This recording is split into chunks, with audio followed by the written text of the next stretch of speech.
नमस्कार, आप देख रहे लाइव हिंदुस्तान चर्चा। मैं जजबीर सिंह आप सभी का स्वागत करता हूं। आज की चर्चा का विषय पंजाब सरकार के द्वारा पंचायतों को भंग करने के फैसले को वापस लेने को लेकर है। 21 दिन पहले पंजाब सरकार के द्वारा एक नोटिफिकेशन जारी किया गया जिसमें पंचायतों को भंग कर दिया गया, जिसके बाद ऑपोजिशन पार्टी ने इसे लोकतंत्र का जो है घान बताया और कोर्ट का रुख किया, जिसके बाद कोर्ट ने पंजाब सरकार को फटकार लगाई और पंजाब सरकार ने नोटिफिकेशन के जरिए जो है पंचायतों को भंग करने का फैसला जो है वो वापस लिया। और 21 दिन पहले ये फैसले लेने के बाद लगातार पंजाब की सियासत जो है कहीं न कहीं गरमाती हुई नजर आई। पंजाब सरकार का ये कहना था कि पंजाब की जो सरपंची है उसमें कहीं न कहीं कंप्लेनें आ रही थी, उसमें फंड का जो है कहीं न कहीं आदान-प्रदान जो है उसमें कहीं घोटाले के जो सबूत सामने आ रहे थे, जिसको लेकर पंजाब सरकार ने पंचायतों को भंग करने का फैसला लिया। और इसी फैसले को अब वापस लिया है और सबसे बड़ी बात कि पंजाब सरकार ने 2 आईएएस ऑफिसरों की जो है उसको सस्पेंड कर दिया है, जिसके बाद ऑपोजिशन पार्टी लगातार पंजाब सरकार पर सवाल उठा रही है। इसी मुद्दे को लेकर आज विशेष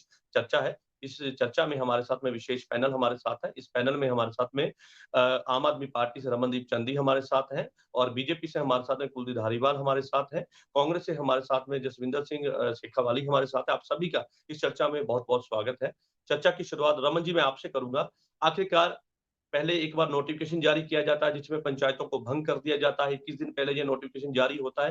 कोर्ट के फटकार लगाने के बाद अब जो है पंजाब सरकार ने यू टर्न लेते हुए इस फैसले को वापस लिया। मैं आपसे ये जानना चाहता हूँ कि ये फैसला क्यों लिया गया था और इसके पीछे क्या कारण था और अब ये फैसला जो वापस लिया गया है, इसके पीछे क्या कारण?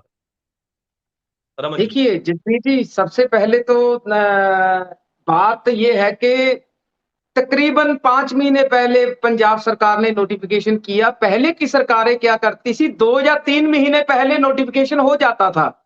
जब भी कोई इलेक्शन होती थी 2 और 3 महीने पहले नोटिफिकेशन जारी हो जाता था।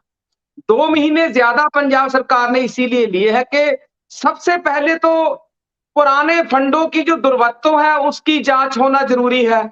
अगर उनसे उनका जो नोटिफिकेशन जारी होगा, सरकार कुछ कर पाएगी, जांच करेगी, ऐसे जो पुराने पंच सरपंच हैं जो पुराने हैं तो वो जांच में बाधा डाल सकते हैं।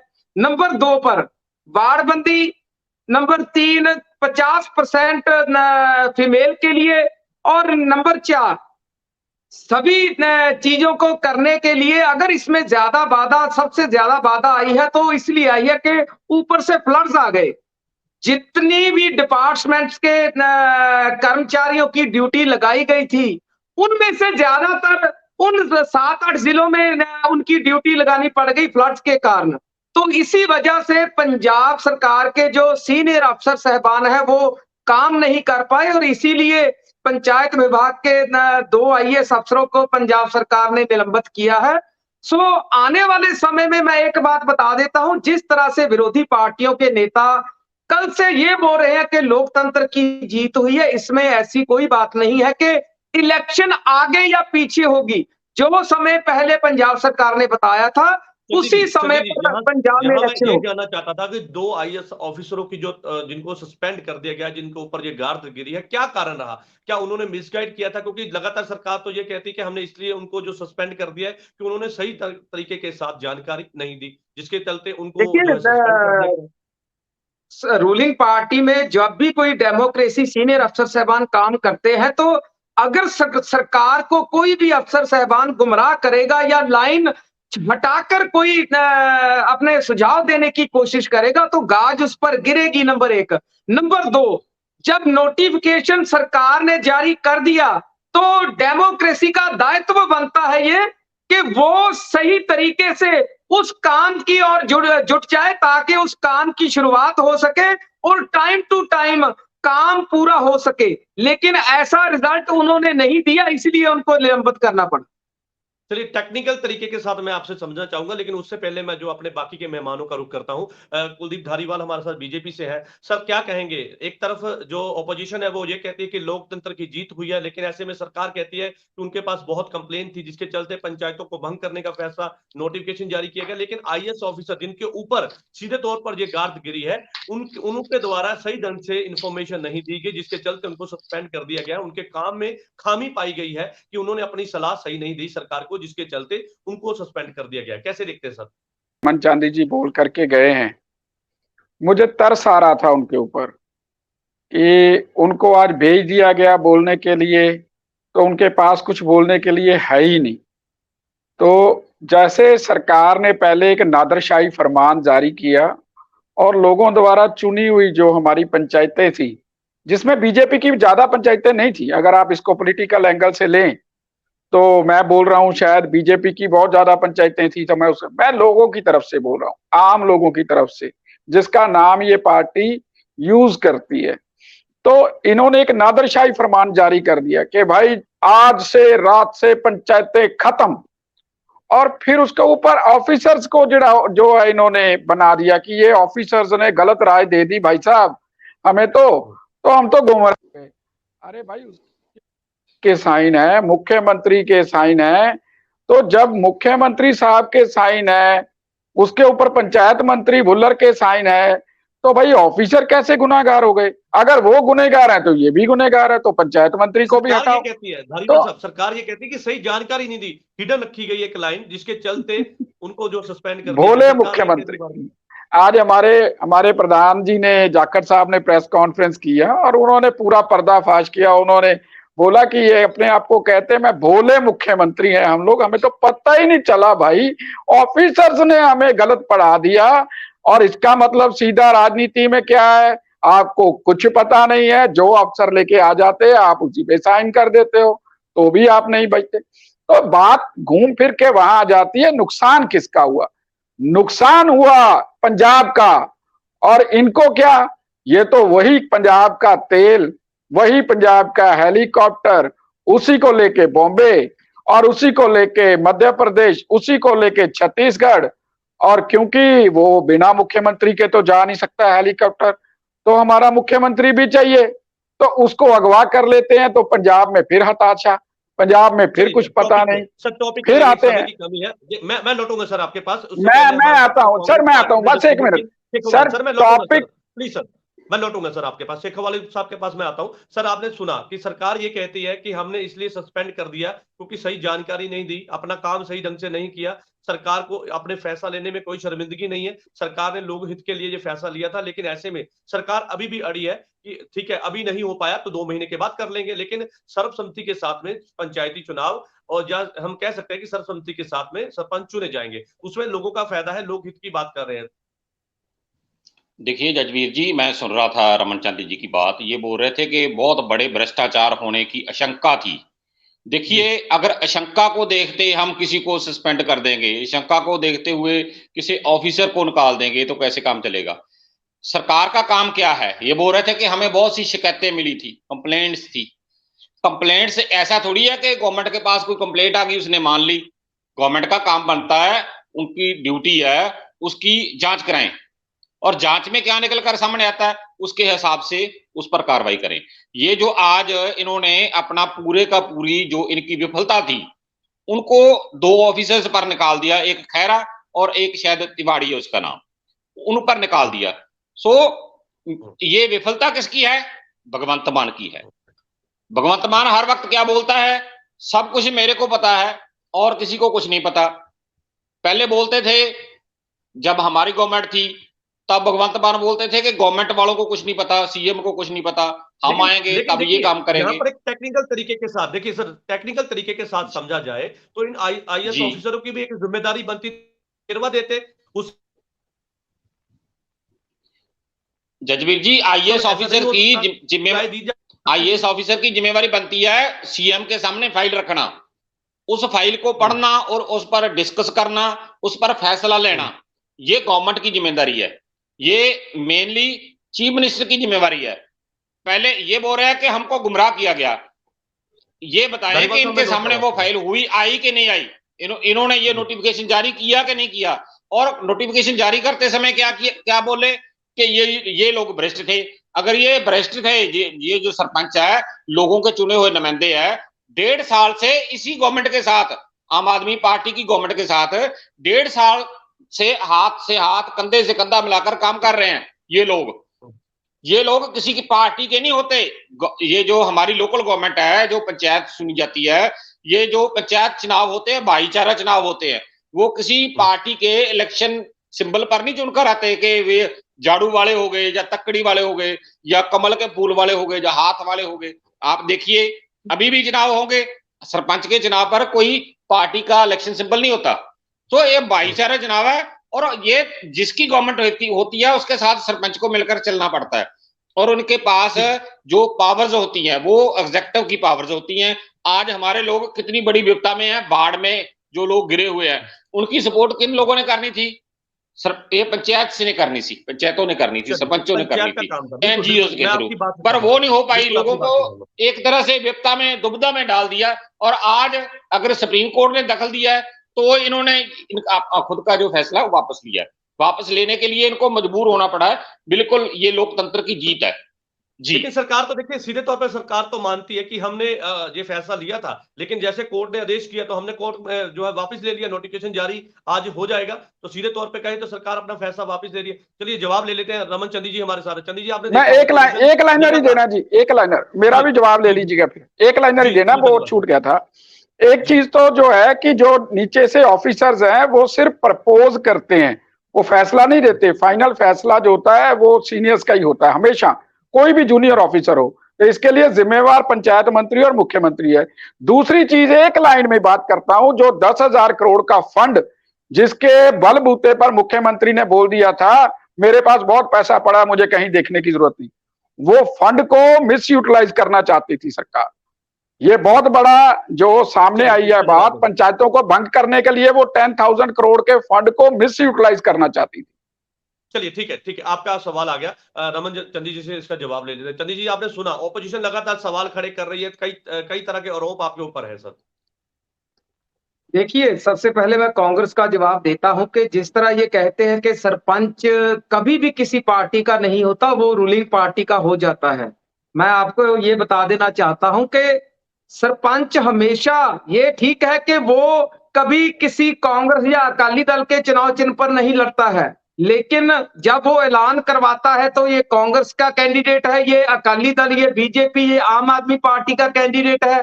लेकिन जब 5 साल बाद अगर सरकार जब चेंज हो जाती है तो मजबूरन उसको रूलिंग पार्टी के साथ आना पड़ता है। नहीं तो अगर वो फिर ज्वाइन क्यों ना कर जाए, तो फिर रूलिंग पार्टी को एक अच्छे सरपंचों को ज्वाइन क्यों करवाना पड़ता है अगर वो उसी के पार्टी के, रूलिंग पार्टी के हो जाते हैं तो? क्योंकि डेमोक्रेसी के साथ उनको मिलकर चलना पड़ता है। नंबर एक, पहले की जो सरकारें थी, मैं एक बात रात भी बोला था, आज भी बोल रहा हूं, मुझे कोई इसमें दिक्कत नहीं है कि पहले जो इन्होंने एक ढांचा तैयार कर रखा था कि कमाऊ, जिसको कमाऊ पुत्र बोलते हैं जिसको, वो इस ढंग से चल रहे थे। देखिए 40% से ज्यादा तो ऑल ओवर पंजाब में जो अच्छे अच्छे गांव के लोग, नेता थे, वो रूलिंग पार्टी आम आदमी पार्टी के साथ ज्वाइन कर चुके हैं। 10 से 15% अभी जब दोबारा नोटिफिकेशन होगा ज्वाइन कर जाएंगे। बात कही जाती है कि पंजाब की राजनीति गांव से ही शुरू होती है, लेकिन इस तरह से गांव की पंचायतों को भंग करना, तो ये भी कहीं ना कहीं इसी को लेकर तो सवाल खड़े हो रहे हैं आपके ऊपर। देखिए, जिस तरह से बीजेपी के प्रवक्ता बोल रहे हैं कि 10,000 करोड़ रुपए का यूटिलाइजेशन करना था इन्होंने, पहली बात तो जब नोटिफिकेशन जारी हो जाता है तो कोई भी विकास कार्य आरंभ नया नहीं हो सकता। उस नोटिफिकेशन से पहले जो कोई भी टेंडर्स लगे हुए हैं उनके काम रनिंग चलते रहेंगे, नया काम कोई भी नहीं हो सकता। ये सिर्फ उसी का 10,000 करोड़ पेंडिंग है महाराज, उसी का 10,000 करोड़ पेंडिंग पड़ा है। अभी ये पंजाब सरकार के एक एक पैसे के ऊपर आंख रख रहा है केंद्र, लेकिन केंद्र कभी ये नहीं बोल रहा अपनी जुबान से कि हम पंजाब का हक क्यों मार रहे हैं, चाहे वो आरडीएफ के थ्रू हो। ठीक है चंदी जी, आपने बता दिया। मैं यहाँ पे आपको टेक्निकल तरीके से ये समझाना चाहता हूँ कि जिन आईएएस ऑफिसरों की बदली, तबादले, उनका जो सस्पेंशन कर दिया गया है, इसके पीछे ये कारण था कि उन्होंने मिसगाइड किया या फिर सही ढंग से सरकार के साथ उनका तालमेल नहीं था। तो इससे ये साबित होता है, जिस तरह से आप भी बता रहे हैं कि उनको सस्पेंड कर दिया गया, इससे ये जो है प्रूफ होता है कि सरकार की जो अफसरशाही है उनके साथ में तालमेल सही नहीं है, जिसके चलते पूरी जानकारी नहीं दी गई, जिसके बाद ये सवाल खड़ा हुआ। ऐसे नहीं होता जजबीर जी, कोई भी सरकार हो, कोई भी मुख्यमंत्री हो, सरकार में सीनियर ऑफिसर की लॉबीज में कुछ ऐसे ऑफिसर होते हैं जो विश्वास पात्र होते हैं। विश्वास जी। पात्र, आप समझते हो मैं क्या बोलना चाहता हूं, मेरी टोन क्या है। कोई भी सरकार किसी भी पार्टी की बने, कुछ ऐसे ऑफिसर आ जाते दर्शक हैं भी कि समझ वो रहे हैं। विश्वास पात्र बन जाते हैं और उनका आंख मूंद पर उनका यकीन, उन पर यकीन भी होता है और उनको न हमारे मुख्यमंत्री पर भी यकीन होता है। सो जिस पर यकीन किया गया हो आंख मूंद कर, वो किसी लाइन को छोड़कर कुछ ऐसे सिग्नेचर इस ढंग से करवा ले। देखिए, डेमोक्रेसी ने ही सरकार को रास्ता दिखाना होता है, क्योंकि सर, उनके आप ये पास कहना चाहते एक्सपीरियंस हैं, बहुत ज्यादा चंदी जी, होता है। आप ये कहना चाहते हैं कि आपसे बिना जानकारी के, बिना किसी डिस्कशन से आपसे फाइल पर साइन ले लिए गए, आप ये कहना चाहते हैं? देखिए, जसबीर जी, मैं ऐसा नहीं जवाब मैं देना बोलना चाहता हूं कि बिना विदाउट डिस्कशन कुछ भी नहीं होता है। जब नोटिफिकेशन जारी होता है तो पहले राय मशवरा किया जाता है। रिटर्न में जो कुछ नोटिफिकेशन में लिखा जाता है उसका मतलब होता है, उसमें से एक लाइन छोड़ दी गई, जिस वजह से ये सारा पंजाब सरकार को बैकफुट पर आना पड़ा। ऐसी कोई बात नहीं है, उसी समय पे इलेक्शन होगी। ये अभी आप देखना, 1 महीने बाद दोबारा से नोटिफिकेशन जारी होगा, 20 दिन तो निकल गए हैं। 1 महीने में कौन से ऐसे कार्य किए जाएंगे पंजाब के सरपंचों के द्वारा के इनको लगेगा। देखिए, इनको सिर्फ विरोधी पार्टियों को ये लगता है कि आज हम बैकफुट पर हैं, हमारे पास कुछ भी नहीं है। सबसे ज्यादा पंजाब में, मैं आपके चैनल से आज एडवांस में बोलता हूं, मैं ये नहीं कहता कि सबसे ज्यादा सर्वसम्मति से पंचायतें चुनी जाएंगी, क्योंकि पंजाब सरकार ने जो कुछ पंजाब के लोगों के लिए डिलीवर किया है, ये उसका रिजल्ट होगा। ये मैं सबसे पहले बोल देता हूं। चलिए, इनके चलिए, पास पंजाब कुछ नहीं सरकार ने बचा दावा है कर दिया पंजाब में। कि सर्वसम्मति के साथ में जो है वो इस बार सबसे ज्यादा जो है सरपंच चुने जाएंगे। मैं जो है जसविंदर सिंह सिखवाला के पास आऊंगा। सर, आपने सुना, सरकार ये दावा कर रही है, क्योंकि प्रवक्ता आम आदमी पार्टी के ये कहते हैं कि सबसे ज्यादा जो इस बार सहमति के साथ सरपंच चुने जाएंगे, उसी को लेकर एक बड़ा कदम था, लेकिन बैकफुट पे आना पड़ा उनको। कोई भी इसमें कोई शर्मिंदगी नहीं है। वो कहते हैं कि अगर आईएएस ऑफिसरों ने किसी तरह से उनको पूरी जानकारी नहीं दी तो उनका क्या कसूर था, उनको सस्पेंड इसीलिए कर दिया गया। देखिए जी, ये तो इन्होंने जो मैंने पहले बोला था ना, एक्साइज पॉलिसी बनाई, एक्साइज पॉलिसी मनीष सिसोदिया ने बनाई, उसमें भी हमारे पंजाब के कुछ आईएएस ऑफिसर उन पर उनकी अभी जांच चल रही है, उस पर उन्होंने डाल दिया। तो ये अपनी विफलताओं को जो दूसरे लोग हैं उन पर डालते रहते हैं, या तो ये बोल देते हैं कि पहले वाली गवर्नमेंट ने ये कर दिया, पहले वाली गवर्नमेंट ने कर दिया, या ऑफिसर्स ने कर दिया, या किसी और ने कर दिया। ये खुद की गलती मानने के लिए तैयार नहीं, खुद की रिस्पॉन्सिबिलिटी लेने के लिए तैयार नहीं, ये बात है। और ये जो लोकल गवर्नमेंट है, मैं ये बात बताना चाहता था कि जो लोग अभी मुसीबत में है पंजाब के, एक तरफ तो पूरा पंजाब मुसीबत में है बाढ़ की वजह से, और बीमारियां फैलने का खतरा बना हुआ है। उनको जो राहत मिलनी थी, राहत मिलने के लिए कौन उनको करेगा, वेरीफाई करेगा कि इस जो व्यक्ति है इसका मकान होगा, खराब हो गया, इसका कोई पशु नुकसान हो गया, उसको वेरीफाई करता है सरपंच गांव का। सो उनको उनके अधिकार छीन लिए गए थे एकदम। जो गवर्नमेंट है हमारी, उनकी इम्प्लीमेंटेशन किसके थ्रू होती है? पंचायत के थ्रू। तो पूरे के पूरे 13,241 जो गांव हैं जहां पर हमारी पंचायत है, उनके जो लोकल गवर्नमेंट है उसके एक तरह से पूरे अधिकार छीन लिए गए थे। और जो काम चल रहे थे, बहुत से सरपंचों ने अपनी जेब से पैसे लगाकर काम किए होते हैं। बहुत से लोगों ने, जो सरपंच है, अपनी रिस्पॉन्सिबिलिटी पर को उधार मटेरियल लिया होता है, लेबर का काम कराया होता है, उसका पैसा पेंडिंग होता है। इन्होंने एकदम नोटिफिकेशन करके सभी रोक दिए। सरकार यही तो कहती है जी। कि उनको घपलेबाजी का कुछ अंदेशा था। वो कहते थे कि कुछ घपलेबाजी हो सकती है, इसी के चलते हमने ये नोटिफिकेशन जारी की थी। पूरी डिस्कशन ही उस समय की थी, लेकिन अभी सरकार जो बैकफुट पे आई है, उनका ये कहना है कि हमने आईएएस ऑफिसर ने पूरी डिस्कशन नहीं की, इसी के चलते हमने फैसला वापस ले लिया। जजबीर जी, पूरी की पूरी जो पेमेंट होती है ना, पंचायत की है चाहे म्यूनिसिपल कमेटी की है, पूरी ऑनलाइन होती है। ऑनलाइन ही पैसे आते हैं पंचायत के फंड में। मैं जिला परिषद मेंबर हूं, मेरे को इसकी पूरी जानकारी है। हमारे पास पैसे आते हैं जिला परिषद के पास ऑनलाइन, हम आगे पंचायतों को देते हैं या ब्लॉक समिति को देते हैं ऑनलाइन। उसके बाद जो सरपंच उसकी खर्च करते हैं उसका, वो पंचायत सेक्रेटरी और सरपंच मिलकर दोनों मटेरियल खरीदते हैं, लेबर को पैसे देते हैं, या कोई और डेवलपमेंट के काम होते हैं वो मटेरियल खरीदते हैं। और उसकी जो उसके बाद जांच करती है टेक्निकल टीम, उसके बाद उसका ऑडिट करती है जो अकाउंट डिपार्टमेंट है। वो इसमें पूरी ट्रांसपेरेंसी होती है, उसमें कोई घपले की शंका नहीं होती। ये ऐसे ना पूरी गवर्नमेंट है, ऐसे थोड़ा होगा कि एक बैग में डालकर पैसे दे दिए, आधे लगा दिए थे, आधे रख लिए। ऐसे नहीं होता। सर एक लाइन ले जसवीर जी, एक लाइन लेना है। जी सर। देखिए मैं ये अभी लास्ट में सिखावाला जी ने एक बात बोली कि ऑडिट, देखिए पंजाब सरकार ने पंजाब के सभी सरपंचों को ये बोला था कि अपने अपने गांव का अपने अपने अकाउंट का ऑडिट करवा लीजिए।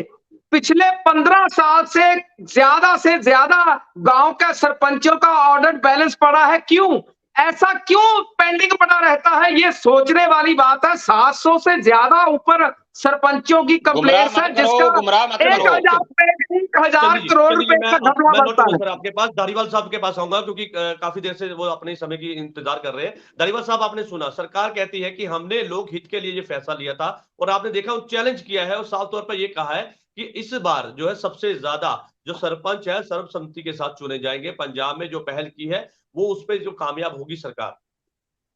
देखिए जसबीर जी, मैं पहले इसी बात पे आता हूँ।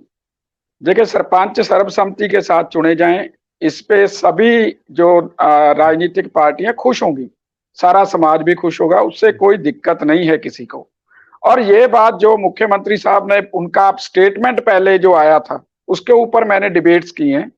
उनका क्या स्टेटमेंट था कि पहले अकाली और बीजेपी और कांग्रेस के सरपंच चुने जाते थे, अब आम आदमी के चुने जाएंगे सर्वसम्मति के साथ। तो ये क्या स्टेटमेंट है? ये कोई प्रदेश का मुख्यमंत्री दे रहा है या पार्टी का मुखिया दे रहा है? तो इससे क्या सर्वसम्मति होगी?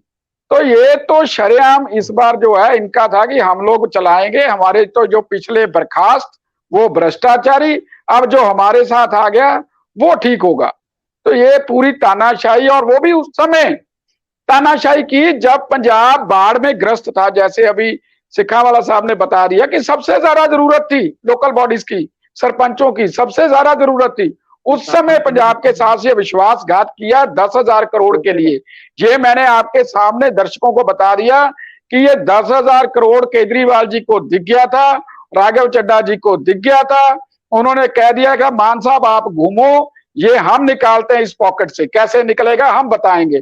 और उन्होंने अपने अफसरों को जैसे बोला, इन्होंने साइन कर दिए, और अब बोलते हैं हमारे साइन नहीं, हमारे तो साइन पता नहीं कैसे ले रही है, हम तो सोए हुए थे। देखिए मैं एक बात आपके दर्शकों को बता दूं, एक बात समझे साइन कर देती है फाइल पे, बिल्कुल कोई चर्चा तो हुई होगी ना सर? नहीं ऐसे बिल्कुल हो नहीं सकता जी। वही मैं रखने वाला हूं सर। कोई भी प्रपोजल हो गवर्नमेंट में, सिखावाला साहब अभी हमारे सामने बैठे हुए हैं, चांदी साहब चेयरमैन है, ये जानते हैं अच्छे तरीके से, कोई भी नीचे से ऑफिसर लेके तो सिर्फ प्रपोजल होती है। वो जो ऊपर ऑफिसर बैठा है उसने पढ़ करके जिम्मेवारी लेनी होती कि ये प्रपोजल भाई डन हो गई। तो जब पंचायत मंत्री ने डन कर दी, मुख्यमंत्री ने कर दी, तो भाई प्रपोजल भेजने वालों का क्या कसूर? चलिए कैसे आपने उनको निकाल दिया? चंदी जी इसी का जवाब ले रहे। चंदी जी आपने सुना, वो कहते कि जब प्रपोजल आया था तभी इस पर चर्चा हो सकती थी। उसके बाद लालजीत भुल्लर जो पंचायती रूरल डेवलपमेंट के मिनिस्टर हैं, वो उस पर जो है वो डिस्कशन कर सकते थे। उसके बाद सीएम के पास जाती है, 7 तारीख को लालजीत भुल्लर के पास साइन के लिए फाइल जाती है, उसके बाद सीएम के पास ही उसी दिन सेम डे ही जाती है। तो ऐसा क्या प्रोसीजर था, ऐसी क्या जल्दबाजी थी, उसको लेकर भी सवाल है। देखिए जसबीर जी, मैं पहले भी बता चुका हूं, आपके माध्यम से मैं पंजाब के लोगों को समझाना ये चाहता हूं कि मैं अकेला उस लाइन की बात नहीं कर रहा हूं कि कोई लाइन आईएएस सीनियर अफसरों की वजह से छूट गई या छोड़ दी गई। लेकिन जब नोटिफिकेशन जारी हो गया था तो संबंधित विभाग के सीनियर अफसर साहबान की ये ड्यूटी बनती थी कि जब नोटिफिकेशन चुनाव का पंजाब सरकार ने कर दिया है तो उस पर काम शुरू करे। उस पर काम शुरू क्यों नहीं किया गया पिछले 20-22 दिन से? अगर आज काम शुरू किया जाता तो मौजूदा पंजाब सरकार हाई कोर्ट में अपना पक्ष भी रखती कि इतना काम 25% 40% काम हो चुका है, उससे आगे हम आने वाले दिनों में करेंगे। सो ये बात उनको सस्पेंड करने के लिए ये भी बात सोचनी चाहिए कि कहीं ना कहीं उन्होंने इसको हल्के में लाइटली ले लिया। जसविंदर सिंह शेखावाली क्या कहेंगे सर? जी, चांदी साहब ने जो बोला है कि वो जो हमारे पंचायत के डायरेक्टर थे या सेक्रेटरी थे, उन्होंने हमको गुमराह किया, और उसके बाद भी जो सीनियर आईएएस ऑफिसर होते हैं, जैसे प्रिंसिपल सेक्रेटरी टू सीएम, वो भी फाइल को देखते हैं, चीफ सेक्रेटरी वो भी देखते हैं, हमारे एडवोकेट जनरल जो स्टेट के हैं उनकी लीगल ओपिनियन ली जाती है, वो सभी किधर जाएंगे? उनकी रिस्पॉन्सिबिलिटी कौन फिक्स करेगा? और उसके बाद ये जो चीफ मिनिस्टर की खुद की रिस्पॉन्सिबिलिटी होती है, ऐसे तो कोई भी गुमराह करके चीफ मिनिस्टर से कोई रिजाइन पर साइन करा लेगा। जैसे ये बोल रहे हैं, ये तो बच्चों वाली बात है, ये जो बोल रहे हैं बिल्कुल बच्चों वाली बात है। कोई भी फैसला मैंने ये नहीं बोला कि के साइन खिलाफ नहीं होगा, है। कोई भी फैसला करा लेगा। मैंने ये नहीं बोला कि उनसे साइन नहीं है लाइन में। आज ये इस फैसले पर फाइल को अगर इस ऑफिसर तरह का गुमराह कोई कर सकते प्रपोजल हैं। आता है सर शेखावत अली साहब मेरा सवाल ले लीजिए, अगर इस तरह का कोई जी। प्रपोजल आता है तो कितना वक्त लगता है एक फाइल दूसरे टेबल तक जाने में और मंत्री तक पहुंचने में, उसके बाद सीएम के पास पहुंचने में नॉर्मली कितना टाइम लगता है? और इसमें तो 7 दिन का समय दिया गया, 3 तारीख को गई और उसके बाद 4 तारीख को गई, उसके बाद सीधी लालजीत भुल्लर के पास 7 तारीख को पहुंचती है, उसी दिन सीएम के पास भी पहुंच जाती है। तो टेक्निकल तरीके के साथ समझना चाहूंगा कि समय कितना लगता है इस ऐसे प्रोसीजर को फॉलो करने में? सर अगर डिस्कस करना हो तो एक राउंड टेबल पर बैठकर सभी लोग एक साथ डिस्कस भी कर सकते हैं, उसमें एक दिन भी नहीं लगता। एक राउंड टेबल पर है, उसी पर एडवोकेट जनरल आ जाएगा, उसी पर चीफ सेक्रेटरी आ जाएगा, उसी पर प्रिंसिपल सेक्रेटरी टू सीएम, उसी पर सीएम और जो वो विभाग का डायरेक्टर है। मैं पंचायत की बात नहीं करता, किसी और विभाग की भी बात होगी वो भी डिस्कस हो सकती है। तो एक साथ ही सभी बातें डिस्कस हो सकती है और पूरी थॉरोली हो जाती है। ऐसी बात नहीं है, ये तो बच्चों वाली बात है ये जो कर रहे हैं। ये तो अगर कल को कोई और जो लोगों के खिलाफ कोई जो पंजाब के हितों के कितने हमारे केस चल रहे हैं, हमारा बीबीएमबी का केस चल रहा है, हमारा एसवाईएल का केस चल रहा है सुप्रीम कोर्ट में कितने हमारे केस पेंडिंग है, उस पर भी ऑफिसर हम सीएम को गुमराह कर देंगे तो पंजाब क्या करेगा? इसका मतलब तो पंजाब तो सेफ नहीं है। सीएम को बिल्कुल बड़ी विफलता है, रिजाइन करना चाहिए सीएम को इस बात पर। ऑफिसर उनको गुमराह कर रहे हैं। ये तो पहले तो बोल रहे थे कि सब कुछ हमको पता है, बाकी तो सभी चोर हैं। अभी बोल रहे हैं, ये बोल रहे हैं सरपंच चोर है, फिर ये बोल रहे हैं ऑफिसर चोर है, उनको सस्पेंड कर दिया। फिर बोलते हैं कि जो ऑपोजिशन वाले लीडर है वो चोर है, जो पहले गवर्नमेंट थी वो चोर है। क्या फिर हम क्या समझे? साफ कौन है? जितने ऑफिसर हमारे समय थे काम करने वाले, जो एग्जेक्टिव था वही है ना। ठीक है एग्जेक्टिव का सारी वही है। जवाब ले लेते हैं। ठीक है सर, आपकी बात आ गई। रमन जी से मैं इसका जवाब ले रहा हूँ। रमन जी, श्रोमणी अकाली दल के जो सीनियर लीडर है विक्रम सिंह मजीठिया, वो ये कहते हैं, मैं क्योंकि इस डिबेट में वो नहीं है, उनका सवाल मैं आपको कर देता हूं, क्योंकि उनके द्वारा ये बयान दिया गया और ये कहा गया कि जो है नैतिकता के आधार पर लालजीत भुल्लर और सीएम पर कार्रवाई होनी चाहिए, क्योंकि इस तरह से जो किया गया है, हालांकि कोर्ट के बाद जो है इस फैसले को वापस लेने के आदेश भी जारी, नोटिफिकेशन जारी करने की तैयारी में है, लेकिन ऐसे में सवाल खड़े किए गए आपके ऊपर विक्रम सिंह मजीठिया के द्वारा।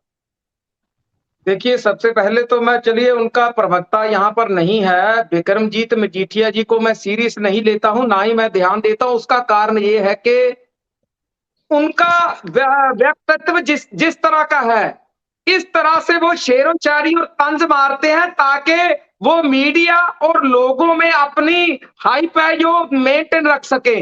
असल में देखिए, छोटे छोटे क्वेश्चन को वो बड़े मुद्दे बनाकर मीडिया में आकर पेश कर देते हैं, लेकिन पंजाब की कोई बात नहीं करता है। जिस तरह से सुखबीर बादल जी राजस्थान की नहर पर रुककर कह देते थे, फलाफसाए हैं कि पंजाब को, मुख्यमंत्री को इधर पानी छोड़ना चाहिए था, क्यों नहीं छोड़ा? जब तक इनको यही नहीं मालूम है, ये इन्होंने पिछले 50 सालों से वो सरकार में रहे, अपने पिताजी के साथ आप भी रहे हैं, वो कि नहरों में पानी जो फ्लड्स आता है तो नहरों में पानी नहीं छोड़ा जाता है। शायद मैं तो कहता हूं वो गुमराह करते हैं लोगों को। और रही बात, देखिए, मैं कांग्रेस के प्रवक्ता को ये बोलना चाहता हूं कि मैंने अपनी जुबान से ये नहीं कहा कि मुख्यमंत्री जी से साइन करवा लिए गए। कोई ना कोई लाइन, कोई अक्षर ऐसा रह जाता है जिसका मीनिंग है, जो उसका मीनिंग वो मीनिंगफुल नहीं हो पाता जो सरकार चाहती थी। कुछ ना कुछ टेक्निकल वजह, गलती की वजह से उनको सजा मिली है। ऐसी कोई बात नहीं है इससे कि हम, पंजाब सरकार ये कह रही है कि हमने बहुत बड़ा कोई नुकसान कर दिया। मैं बार बार यही कह रहा हूं कि जो कुछ पहले था नोटिफिकेशन में वही आने वाले समय में होगा, उसी समय पर होगी। 1 महीने में कोई पंजाब के सरपंचों ने कुछ ऐसा मार्का नहीं मारना है कि कुछ ना कुछ विकास कार्य इतनी तेजी से वो कर लेंगे।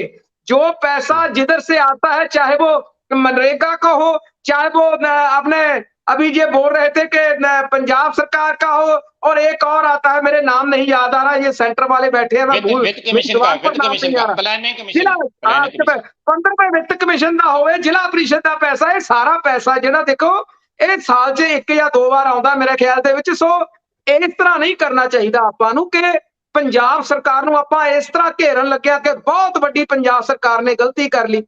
गलती जिथे किते होंदी है तो मुख्यमंत्री मानते भी ने कि इत्थे मेरे तो गलती हुई है। सो आपको भी ये सोचना चाहिए कि मुख्यमंत्री जी ग्रास रूट पर रहकर पंजाब के लोगों की तरह किस तरह से चिंतित है। एक पहली सरकार है जो सरकार बनते सार ही पंजाब तो लोक हितों के काम करने शुरू किए हैं, तो फिर क्यों इनको इन बातों को बतंगड़ ऐसे नोटिफिकेशन या ऐसी गलतियां कभी केंद्र में दूसरे राज्यों में भी होती रही हैं, तो ये तो एक राजनीतिक डिबेट बना दिया और कुछ नहीं है। चलिए ठीक है, अंतिम में मैं सबके पास एक मिनट का मैं टाइम दूंगा, सबका रिएक्शन अंतिम में ले लूं। धारीवाल साहब मैं आपके पास लौटूंगा। वो कहते हैं कि काम करते हैं, अगर गलती हुई हमने स्वीकार की है तो इसमें इशू बनाने वाली क्या बात थी, हमने वापस ले लिया, 1 महीने के बाद नोटिफिकेशन फिर से दोबारा इशू कर दी जाएगी। नहीं, बिल्कुल इन्होंने बड़े लोकहित के काम किए हैं। इन्होंने जो केंद्र का पैसा डिस्पेंसरियों के लिए आता था वो इन्होंने मोहल्ला क्लिनिकों में मिसयूटिलाइज किया। उसके बाद इन्होंने जो है किसानों को पीट पीट कर मारा, लंबी में पीटा, मजदूर भाइयों को संगरूर में पीटा, टीचर्स को पीटा। इन्होंने तो बड़े जो काम किए, इतने अच्छे अच्छे काम किए, इनके ऊपर कौन बोल सकता है भाई। जो 1.5 साल में इन्होंने बदले लिए हैं पंजाबियों से, पता नहीं क्या गुनाह कर दिया। एक अटर जो मेजोरिटी इनको दे दी, पता नहीं इनका क्या नुकसान कर दिया पंजाबियों ने, जो ये बदले लेने पर बदलाव उतारू हो चुका है पंजाब में। और कहीं कहीं पे पीट के मार रहा है लोगों को, कहीं में जेलों में डाल रहा है, कहीं उन पे मुंह के ऊपर पट्टी डाल रहा है अस्मा की। तो ये ऐसा तो कभी हुआ ही नहीं। इमरजेंसी के समय भी ऐसा नहीं हुआ जो ये कर रहे हैं, ऐसा तो कभी भी नहीं हुआ। तो इतने बड़े समाज सेवी है तो इनके ऊपर कौन क्वेश्चन करे। बीजेपी का शेखावत साहब मैं आपके पास आऊंगा सर, जल्दी में अपना रिएक्शन दीजिए क्योंकि समय की कमी है मेरे पास। जजवीर जी ऐसे है कि ये जो उन्होंने फैसला वापस लेने की बात की है, ये बहुत बच्चों वाली बात की है।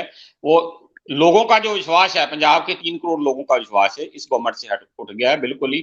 अगर हाईकोर्ट में मामला गया था, हाईकोर्ट इसको रद्द कर देते कोई बात नहीं थी। गवर्नमेंट से कई बार फैसले ऐसे हो जाते हैं कि थोड़ा बहुत इधर उधर बात हो जाती है, कोई बात नहीं होती। हमारे समय भी होता रहा, हमारे समय भी, कांग्रेस के समय भी कई बार हाई कोर्ट ने हमारे जो फैसले हैं उनको वापस लिया होगा। बट जो लोगों का विश्वास है वो गवर्नमेंट से अब कैसे बनेगा। जो लॉ एंड ऑर्डर की पोजीशन है पहले बहुत खराब है, अभी हम गैंगस्टर को बोलेंगे कि ऐसे कर देंगे, वो कैसे हमारी बात मानेंगे। वो लोग तो गवर्नमेंट की बिल्कुल कमजोरी लोगों के सामने आ गई है। पहले ही बहुत हालात खराब हो चुके हैं, अब और हालात खराब होंगे जो गवर्नमेंट की कमजोरी सामने आने से, जो पंजाब का और लोगों का नुकसान होगा।